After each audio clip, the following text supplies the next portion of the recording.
आज हम इस वीडियो में स्टॉक्स के बारे में बात करेंगे कि स्टॉक्स को कैसे सेलेक्ट किया जाता है। क्योंकि स्टॉक्स को सेलेक्ट करने का मतलब है कि आप लॉन्ग टाइम के लिए, फ्यूचर के लिए उस स्टॉक्स में बिलीव कर रहे हैं कि ये आगे ग्रो करेगी। तो ग्रो करने के लिए क्या क्या फैक्ट है कि जो हमको स्टॉक्स में देखना चाहिए, वो आज हम इस वीडियो में बात करेंगे। सबसे पहली बात कि इंडिया में टोटल कंपनियां हैं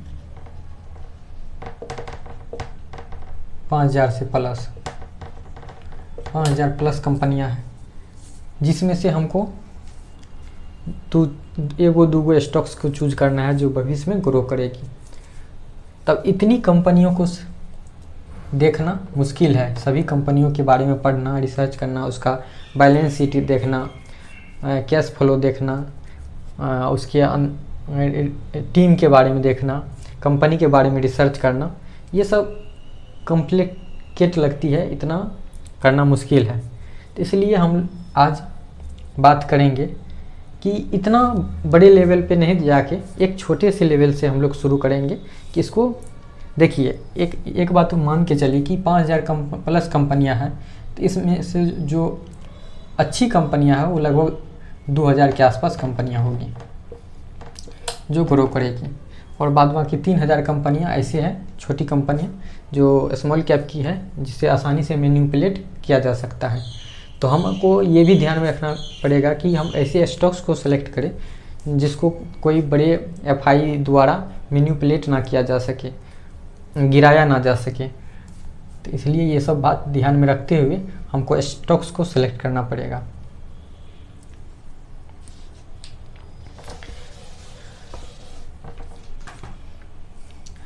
इंडिया में टोटल 5000 से प्लस कंपनियां हैं, जिसमें 2000 के आसपास अच्छी कंपनियां होगी। तो आज हम बात करेंगे कि अडानी ग्रुप को ले लेते हैं। जब हम एक बिजनेसमैन के बारे में बात करेंगे तो उसको अच्छे तरीके से हम समझ पाएंगे कि उसके कितने कंपनियां लिस्टेड है। तो अडानी ग्रुप,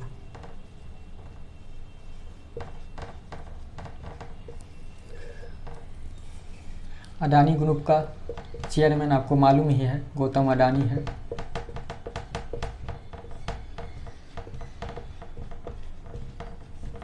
इनकी टोटल कंपनियां लगभग देश या विदेश में भी 350 कंपनी से अधिक है, 350 प्लस कंपनियां हैं। तो जिसमें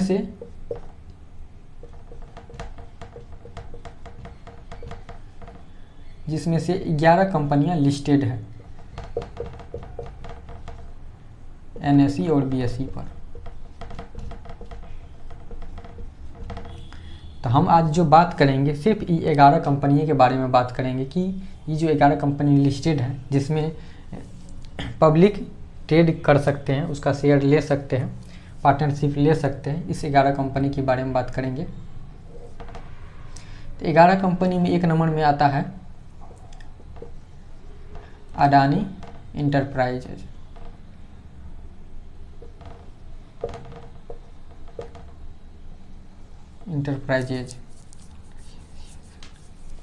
दो नंबर में दूसरे Adani ports,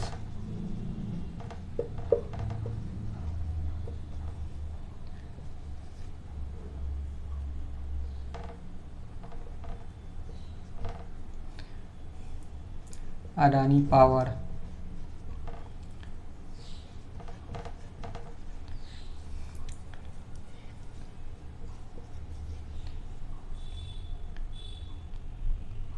Adani green energy,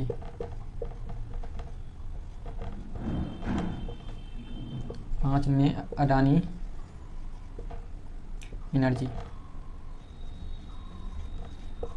ये ग्रीन एनर्जी अलग है, ये एनर्जी कंपनी थर्मल, यानी कि ये कोयले से एनर्जी बनाती है। ये ग्रीन एनर्जी में जो सोलर पैनल हो गया और पवन चक्की, ये दो चीज़ें आती हैं। सोलर पैनल,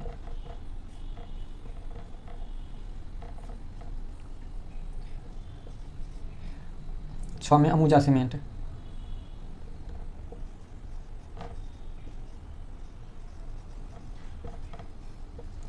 साथ में एसीसी सीमेंट, 8 में ये तीनों कंपनियां सीमेंट की है, जिसमें अम्बुजा, एसीसी और सांघी।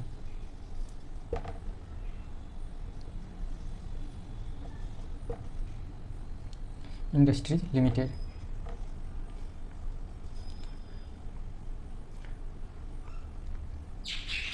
अडानी ट्रांसमिशन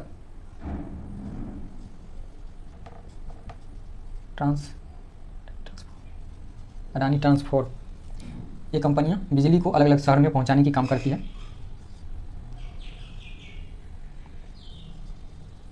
अडानी गैस, जिसमें पीएनजी और सीएनजी ये दोनों गैसें आती हैं। एंड में है एनडीटीवी।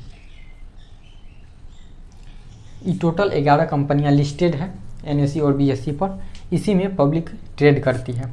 अब हम लोग जो शेयर खरीदेंगे तो इसी का शेयर खरीद पाएंगे क्योंकि ये लिस्टेड है। तब इन सारी कंपनियों के बारे में विस्तार से चर्चा करेंगे अगले वीडियो में। आप कमेंट करके बताइएगा कि इसमें से किस कंपनी के बारे में हम आप जानना चाहेंगे, तो उस कंपनी के बारे में डिटेल से बात करेंगे। अभी हम पूरे ग्रुप के बारे में बात करते हैं कि इस ग्रुप चलता कैसा है। इस ग्रुप के पास टोटल जो अभी पोर्टफोलियो है लगभग 21 लाख करोड़ की है।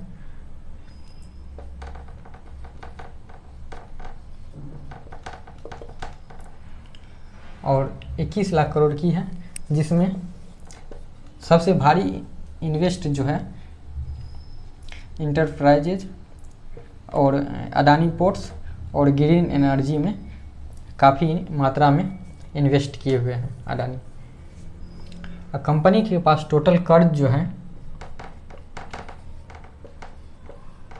कर्ज लगभग 2.36 लाख CR है। कर्ज भी काफ़ी है। अब देखते हैं शुद्ध नकदी कितना है कंपनी के पास।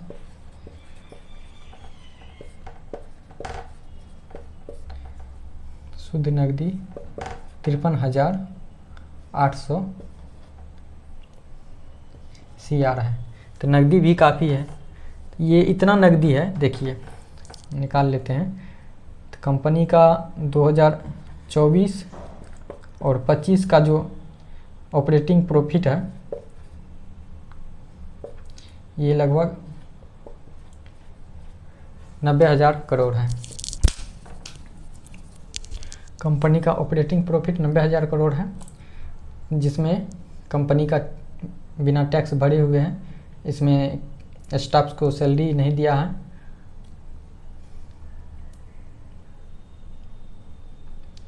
अब इनका डेब्ट का औसत निकालते हैं।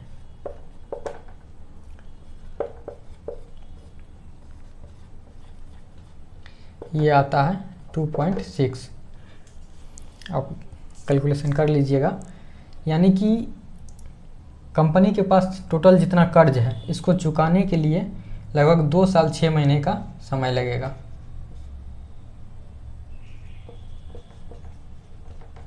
2 साल 6 महीने का समय लगेगा इस कर्ज को चुकाने के लिए। इसका मतलब है कि कंपनी के पास नकदी काफ़ी है और इनकम भी आ रही है, जो 2 साल 2.5 साल में ही कंपनी सारे कर्ज को चुका सकती है। और शुद्ध इसके बाद नकदी है 53,800, जो कि ये 53,800 अगर सिर्फ ब्याज चुकाती है कर्ज का तो लगभग 21 महीना तक कंपनी ब्याज चुका सकती है।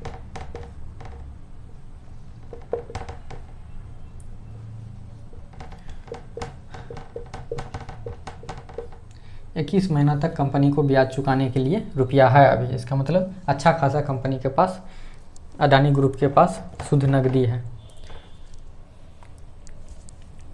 अब कंपनी का फ्यूचर क्या है। फ्यूचर का प्लानिंग ये है कि कंपनी आगे आने वाले समय में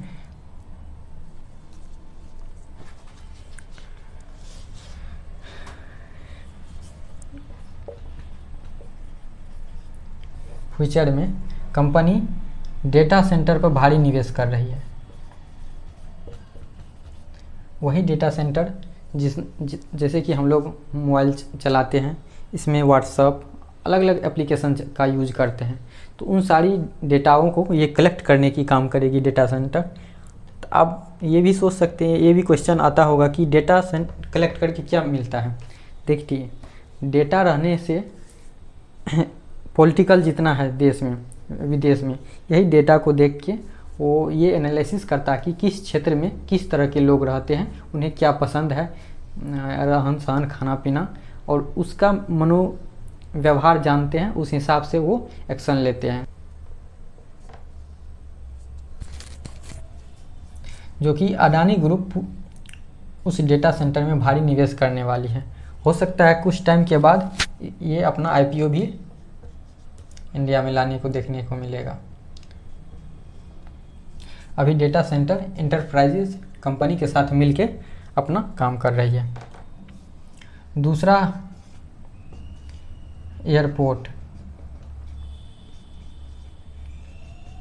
एयरपोर्ट्स और एयर स्पेस।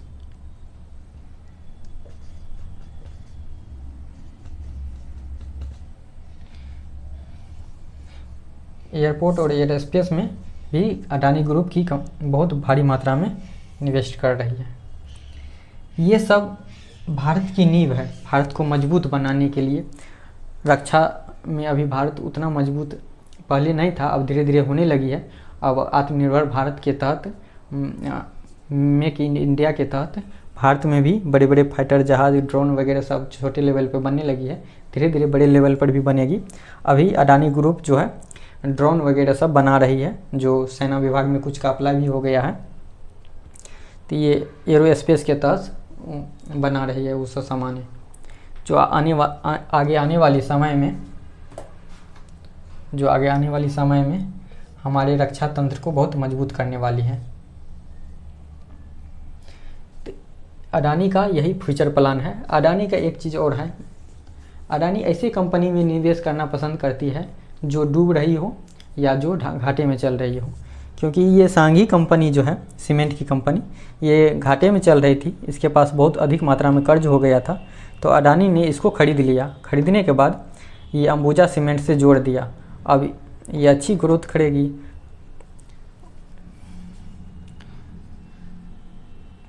इंडस्ट्री घाटे वाली कंपनी को खरीद के उसको फायदे में बदलना इनका एक बिजनेस राजनीतिक है। टीम मेंबर में इसका मेन पूरा फैमिली ही है,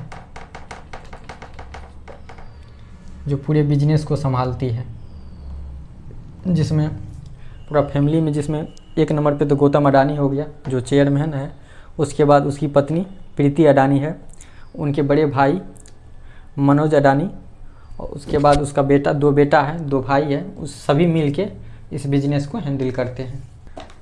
और गौतम अडानी शुरू में 1988 में, इसका इतिहास देखेंगे तो 1988 में एक एक्सपोर्ट का काम करते थे, वहाँ से शुरू किए थे। आज इनका पोर्टफोलियो लगभग 21 लाख करोड़ का है। ये पूरे भारत में और पूरे एशिया में भी अपने बिजनेस को फैला रहे, एशिया से बाहर भी अदर कंट्री में अपने बिजनेस को फैला रही है। तो इनका रणनीति जो है, बिजनेस का रणनीति बहुत तगड़ा है, इसका मैनेजमेंट टीम भी बहुत तगड़ी है। इनका कोई भी कंपनी जो है वो आती है तो उसको ग्रो करने में उसकी टीम बहुत मददगार साबित होती है। तो इसलिए इन सब कंपनियों पर आप रिसर्च करके इनमें कुछ इन्वेस्ट करेंगे तो आप को कोई भी मैनिपुलेट नहीं कर पाएगा, कोई भी अदर एफआई द्वारा, क्योंकि इसके पास खुद नकदी बहुत होती है, इनका बाज़ार बहुत बड़ा है, इनको कोई गिरा नहीं सकता है। हाँ, गिरता तब है जब कोई नेगेटिव समाचार आता है या इसके खिलाफ़ कोई केस कर देता है, इसके खिलाफ़ कोई रिपोर्ट आता है, तब कंपनी के शेयर पे प्रभाव पड़ता है।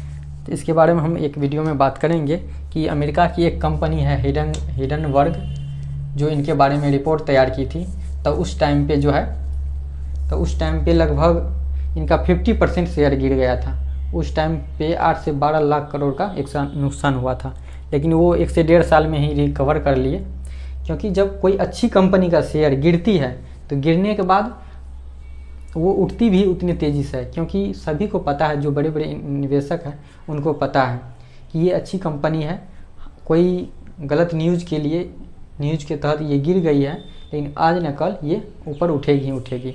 इसलिए मात्र 1 से 2 साल में ही ये कंपनी रिकवर कर गई है। आज इनका पोर्टफोलियो लगभग 21 लाख करोड़ का है। यानी कि उस टाइम में 2023 में हिरनबर्ग ने रिपोर्ट निकाला था, जो 8 से 12 करोड़ का लगभग नुकसान हुआ था। उस टाइम पे 19 लाख करोड़ का पोर्टफोलियो था, अभी लगभग 21 लाख करोड़ का है, तो उससे ज़्यादा ही निकल गई है।